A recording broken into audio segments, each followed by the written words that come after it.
History's a funny thing. It can be extremely inspirational.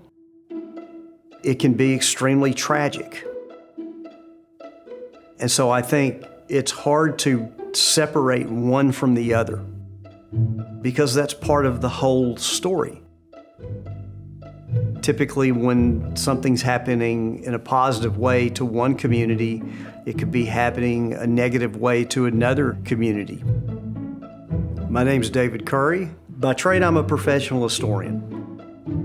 You know, the Heritage Foundation has been involved in historic preservation for a long, long time. And that means preserving the built environment. Probably the most important thing that we want audiences to take away from the exhibit is that the world is always changing and that they do play a role in how that change takes place. And so we decided to use the theme of cultural landscapes and how cultural landscapes change over time. And so it's getting people to understand that we've always been in development. That's what history's all about. It's a story of change over time. And if you didn't change, you wouldn't have history.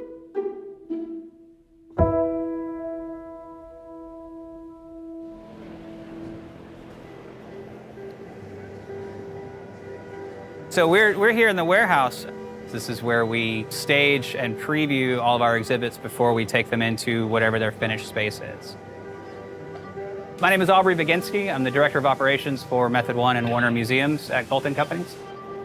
This is in the jail area of Managing Townscapes, and our historian gave us narratives of different criminals, I guess, characters, nefarious characters from different points in time and in that area. And so we've cast actors and shot footage to create basically living portraits of those bad actors. They could come and hear the story of Rabbit Beach at this point, one of Williamson County's most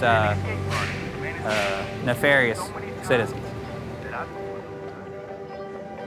This project is over a year in design and fabrication just to get to this point. So it's a big undertaking. Our design team will meet, sort of learn the context and the narrative story that we're to convey in the exhibit. We'll take that all the way through design, modeling, 3D rendering. We'll cut everything here, build it to suit, and get to deliver something really unique and exceptional. So we'll walk through here. About 2 years ago, we saw that this 1905 National Register building was up for sale, and we went through the process of being able to acquire it at the Heritage Foundation. And then it's been 2 years of working with so many people. So you'll come in just like that. Casting this vision with the community of what we need here in Franklin. And we need a history and culture center. We need a place to gather. We need a place to share stories. My mother, known to most of those who live in these parts as Granny White. There's so much history here. And so really the vision is to tell a comprehensive story of the whole region, from indigenous people really to modern day. I'm excited that both visitors and locals will have the opportunity to learn a whole lot more about all of the history, because there's a rich history that most people don't know about. I think it's really going to capture people's imagination because it's cutting edge, and it also allows us to, over time, change exhibits as we need to.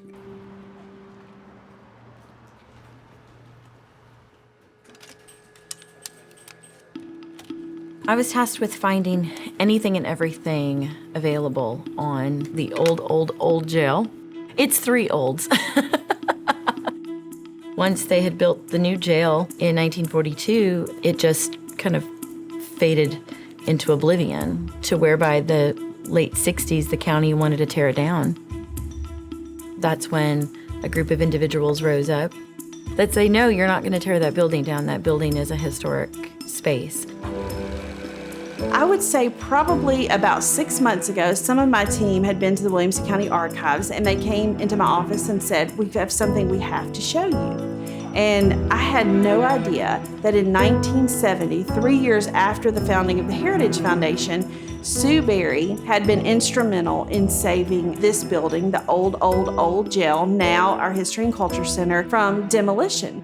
And she was one of the founders of the Heritage Foundation in 1967. The core mission of what we're still doing today, she was advocating for that building not to be torn down. She envisioned it being an education and culture center.